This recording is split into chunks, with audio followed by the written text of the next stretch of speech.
The Golden Globes Award.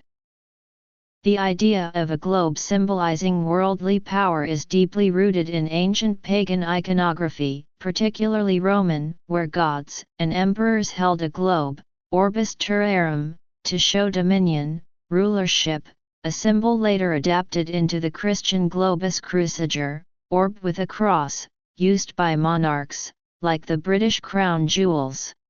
So, while the award's design is modern, its core imagery echoes ancient pagan symbols of universal rule, later Christianized, making it a secular version of an old power symbol. Pagan roots of the globe symbol. Roman Empire, the spherical globe, orbis terrarum, was a common symbol representing the world or universe, held by deities like Jupiter or held by emperors to signify their power over the known world. Goddesses, even before emperors, goddesses like Salus were depicted with a globe under their foot, signifying control or blessing. Christian adoption. Globus cruciger. With the rise of Christianity, the pagan orb was topped with a cross, becoming the globus cruciger, symbolizing Christ's dominion over the world, used by emperors and later in royal regalia like the sovereign's orb. The Golden Globe Award. The award's design, featuring a globe with a film reel, is a modern secular interpretation of this ancient symbol of worldly power and influence, now representing global entertainment rather than empires or deities. In essence, the Golden Globe reappropriates an ancient symbol of universal power, transforming it from a religious or imperial icon into a symbol of worldwide cultural reach.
Paganism. Paganism is a broad term for modern spiritual paths inspired by polytheistic multiple gods traditions and customs, emphasizing reverence for nature, Earth's cycles, and various false non-existent gods/goddesses.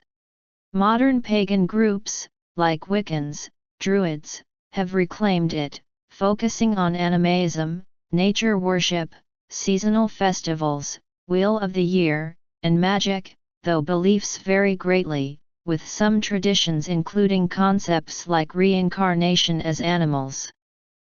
Modern paganism draws from ancient European, Celtic, Norse, and other traditions and practices from Africans, Arabs, and Asians.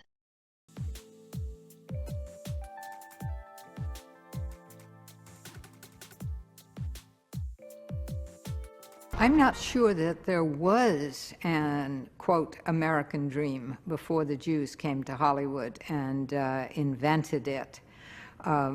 What you had was a westward movement, and you had the idea of freedom, but you didn't have what we have today, which is a popular culture that creates dreams. That's a dream factory. They created their own America, an America which is not the real America. It's their own version of the real America, which is not the real America. It's their own version of the real America, which is not the real America. It's their own version of the real America, But ultimately, this shadow America becomes so popular and so widely disseminated that its images and its values come to devour the real America.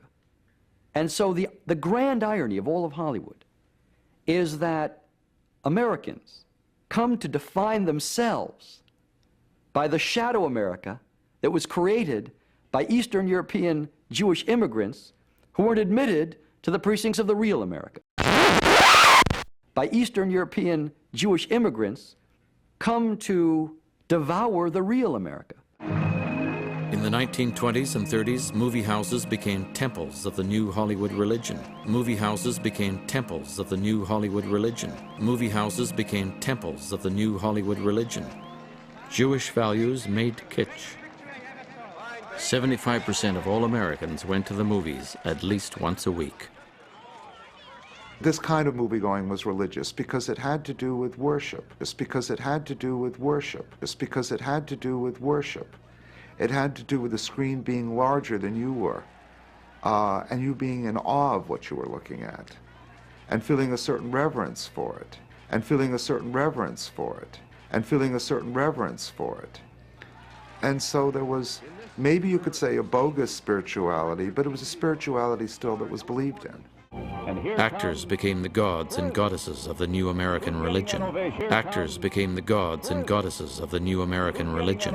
Actors became the gods and goddesses of the new American religion. Getting cheerfully mobbed. It's frenzied friendship, frantic fandom. Here she comes, the star. And where there are new gods, there must be new idols. And where there are new gods, there must be new idols. And where there are new gods, there must be new idols. And where there are new gods, there must be new idols. So the studio heads began a movie guild with a lofty title of the Academy of Motion Picture Arts and Sciences. It was Mayer's brilliant idea to create the Oscars, where the movie moguls could honor themselves by giving each other awards. The Hollywood Jews may have wanted to marry into white America, but when it came to music, Jewish composers looked to black America. But when it came to music, Jewish composers looked to black America. But when it came to music, Jewish composers looked to black America. Jews served as messengers, in essence, of black culture.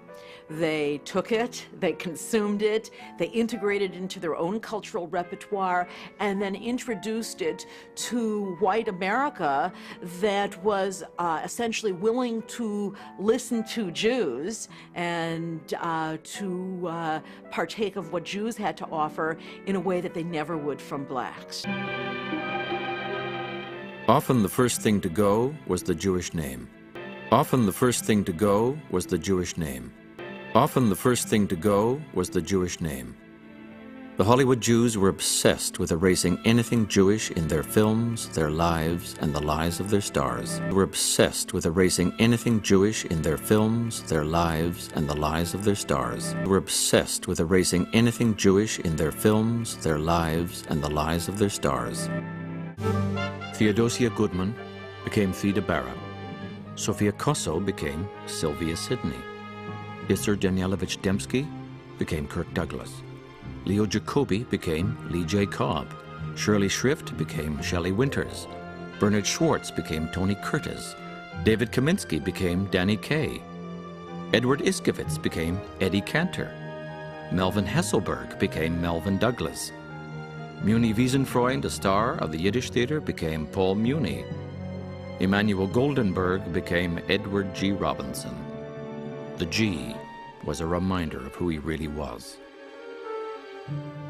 Nice Jewish girls, such as Lily Palmer, Julie Holliday, and Lauren Bacall, or Betty Persky, helped to define the American woman. But in assimilationist Hollywood, the story could not end there.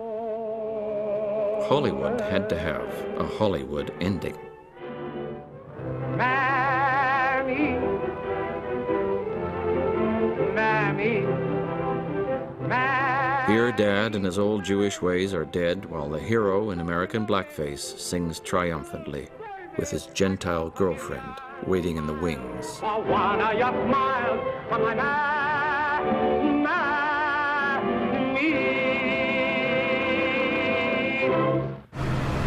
Blurring the line between Gentile and Jew was precisely what the Moguls wanted. Blurring the line between Gentile and Jew was precisely what the Moguls wanted. Blurring the line between Gentile and Jew was precisely what the Moguls wanted.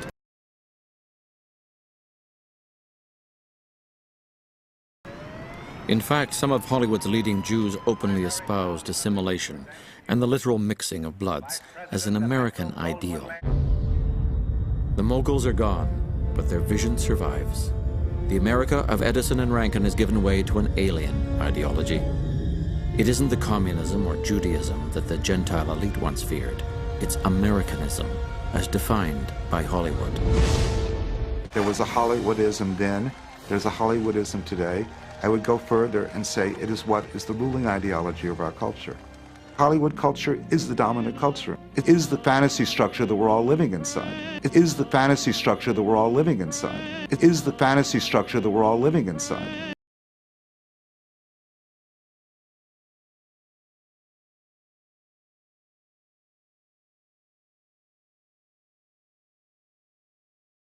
They admit the truth in this book, but deny the expansion of their influences elsewhere. They deny the expansion of their influence into areas such as financial markets,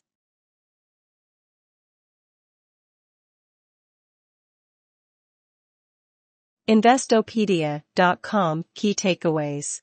The Rothschild family is one of the wealthiest and most prominent banking families in the world. The family exported banking traditions from their base in Germany in the 1700s and 1800s.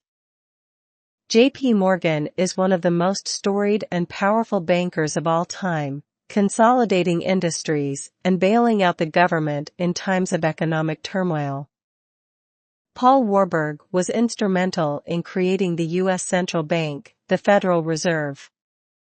Amedeo P. Giannini democratized banking and made it available to the regular individual, not just the elite. Charles Merrill, the founder of Merrill Lynch, further democratized banking, bringing Wall Street to Main Street. Advertising and public relations. Aerospace. Cosmetics.